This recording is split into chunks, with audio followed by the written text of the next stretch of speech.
Say, kids, what time is it? It's kind of like watching TV, but, in your car.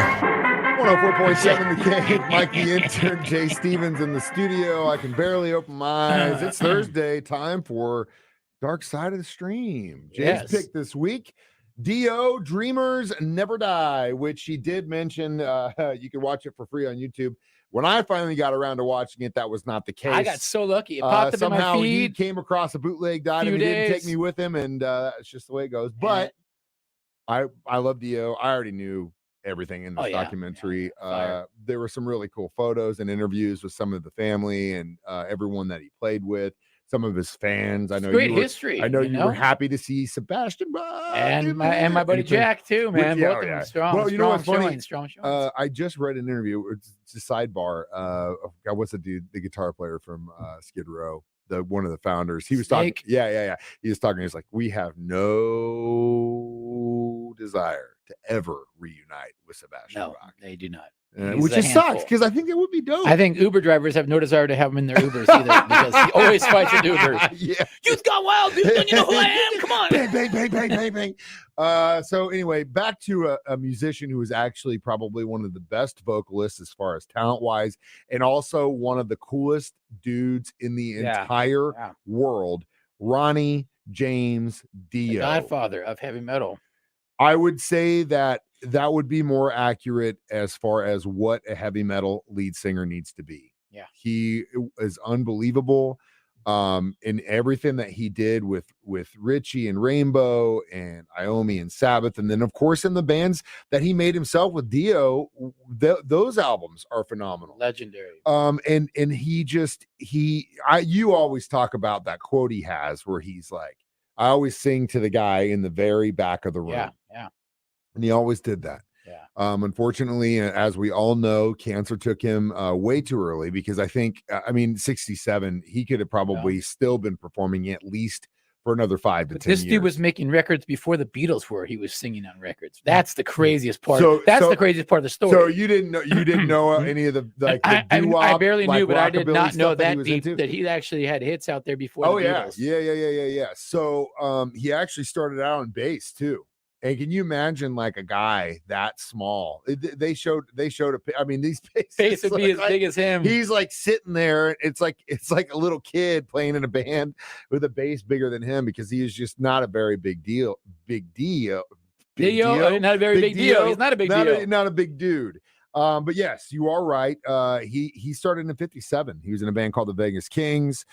Played bass, and they kind of started focusing on Ronnie as a front man. Went a bunch of different name changes. But Elf was something he would do later on. Oh no, lost me. The magic word.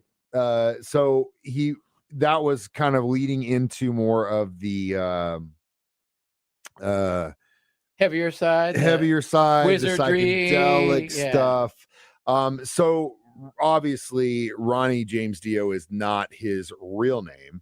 It's Ronald James Padavona, and he decided to change that name, I believe, as in reference to Mafia member Johnny Dio. Yes. He thought it was a cool name. Yeah.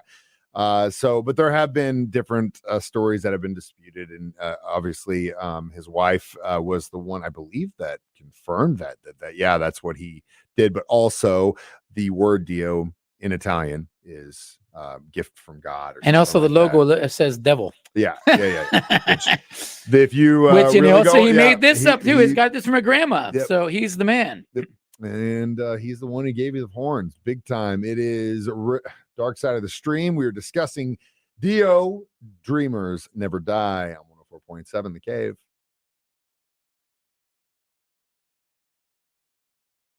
Mike the Intern, Jay Stevens back in the studio. It's Dark Side of the Stream, episode 118. This was Jay's pick this week. Dio, Dreamers Never Die. Did you see Dio in concert? Never got a chance. I saw Dio twice in concert and met him once the day after a show on an elevator at the hotel in Hawaii. Okay. And he was super nice. Was it Dio solo band?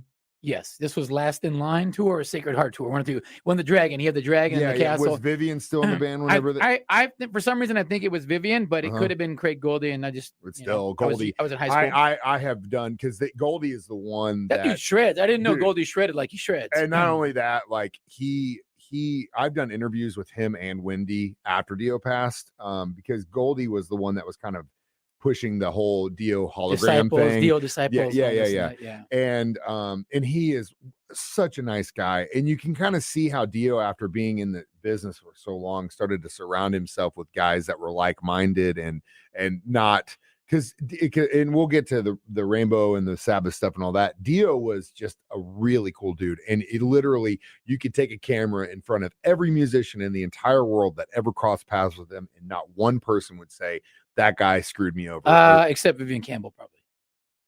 There's tension there because of the whole, just like Ozzy, not paying the guys enough. Whose idea was that? But ultimately, he did make him a star, though. He's making you a star. He brought him in after he had established himself, and I get kind of where Vivian's coming from, but also I kind of want to call BS on it. You're a hired hand. You're a hired hand, man. Well, you are, but the BS part about this is, I get where Vivian's coming from as far as like the sound that was created during the Dio thing, because he's looking at it like that was my band, right?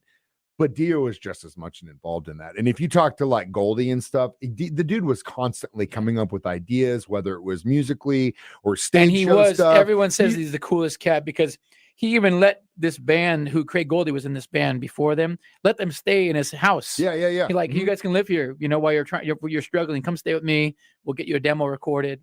Cool cat. Yeah. And I saw Dio the second time I saw Dio, Yngwie came out on stage with them and played Man on the Silver Mountain together. Oh man, that was so dope. I've talked about that concert before because that's the one that me and that chick had to hitchhike back. And we snuck down to the front. My buddy got thrown out for throwing bottles at the other band, and we had to hitchhike back.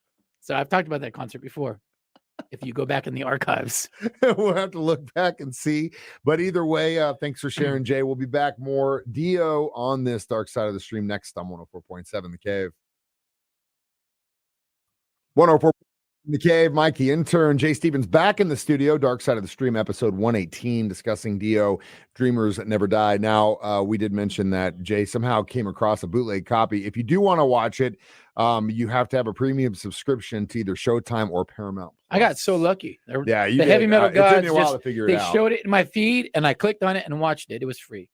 So meant to be.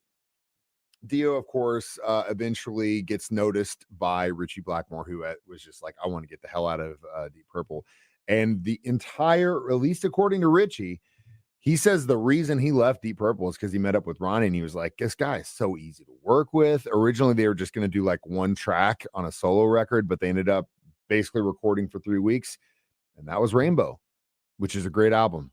That album is amazing. Man on the Silver Mountain, Rising, right? Yeah, is amazing. Stargazer, one of my favorite songs of all time. But I always go back to this: in live albums, live records, Richie Blackmore is part of two of the best, at least top 5 or top 10 live albums of all time.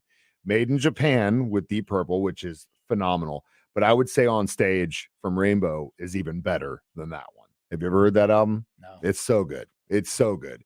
Do yourself a favor, listen to that record. But yeah, his time with Rainbow, he did some incredible stuff. And then, of course, after Black Sabbath fires Ozzy, Iommi's like, you know what, dude? What a guy to bring in. I'd love to bring you in. Let's do this. Shoes. And Dio said of the encounter, it must have been fate because we connected so instantly. It was probably the cocaine, but either way, they got together and they would release some incredible records, Mob Rules and Heaven and Hell, which Heaven and Hell is such a good Sabbath record. And I always go back to this as an argument between Dio versus Ozzy. Of course, the records they made with Ozzy were better. The songs were better. They were younger, whatever you want to call it. But it's like the Sammy Hagar, David Lee Roth argument. Hagar is by miles better. Miles better. But the songs that they wrote when he was in the band, they're not as good. We're not talking Van Halen 1 here. Had Sammy been in that band, I don't know if that would have made that record. Right. Who knows? Right. But it would have been badass. And I kind of always feel the same with Ozzy. I love Ozzy as a front man, a huge fan of that band and Ozzy. But just thinking about listening to Heaven and Hell, I mean, God, can you imagine And then they doing the studio. regrouped and they did a They band came called back Heaven and and did Hell later. on. Yeah, right before he passed. And it's cool that they were able to do that. Because I mean, I think they were on the road for like 98 dates or something like that. But yeah, he was all over the place. And again, with the exception of possibly Vivian Campbell, everyone seemed to think this guy was just the bee's knees. Super cool. And I wish I could have met him, and I definitely wish I could have seen him. We'll be back more. I was gonna say, and he made the stars. We are stars. Yeah. We are the world type thing. Yeah. And the story about him bringing his own mic to the recording session with Jack was an amazing story. Well, let's talk about that next. Dark Side of the Stream on 104.7 The Cave. Mike the Intern, Jay Stevens, back in the studio one more time discussing Dio, Dreamers Never Die. Jay had a really good story that is in the documentary that we wanted to talk about with Jack as far as a microphone goes. A lot of times when it comes to musicians sharing instruments or sticks or picks or mics or whatever, they get a little, don't touch my stuff, dude. Well, yeah, this was good because he showed up with this little crappy mic. Hey, I brought my mic, and they said, "Oh, don't worry about it. We have this $2,000 microphone. We have this $5,000 microphone. Tried them all." He kept distorting all the mics. Yeah. Finally, he goes, "Well, that's why I brought my mic, guys." And sure enough, his mic was perfect. And powerful voice that all these mics couldn't handle his voice. Because that's just what's blow up. them out. That's what's up. Yeah, that is what's up, and that is the power of Ronnie James Dio, which, by the way, I do have a signed Dio picture in my office that just says magic. Ooh. Because he is magic. God rest your soul, Ronnie James Dio. Watch that documentary if you want a lesson in how to be a front man and just an overall cool dude. All right, I would give this one a solid 5. Solid 5, yeah. Solid 5, just because I love heavy metal. I love Dio, and it definitely deserves to be a solid 5. You? Yep. Oh, of course. 5? Yeah. Awesome. Good. Yeah. Well, good job. Good Is this the first perfect score we've ever had? No, I think we've done it. I think honestly, the last perfect score we did have was Abducted. was like no, God no. It was I think I gave it an anti because I was so mad about having to watch that thing. No, I think it was another musician documentary. We're both like, this is so badass. Oh my God. Sebastian Bach. So we're gonna get probably not that one. So we're gonna get back onto talking about really bad situations. The documentary we're going to watch is on Netflix. Do you remember that hitchhiker guy named Kai? No. He was like a hippie looking dude. No. Oh my God. Well, as soon as you watch this, you're going to remember because it was all over the news. Anyway, I never picked him up. New documentary called The Hatchet Wielding Hitchhiker. Ooh. And it's on Netflix, so hopefully you can watch it. Right, as always, stream us live on Facebook, YouTube. Listen to us at 9 a.m. or 6 p.m. every Thursday. Or call us at home. Or Magic Tyler. Either way, I'm Mike the Intern. This is Jay Stevens reminding you, we watch movies, so you don't have to. It's Dark Side of the Stream on 104.7 The Cave.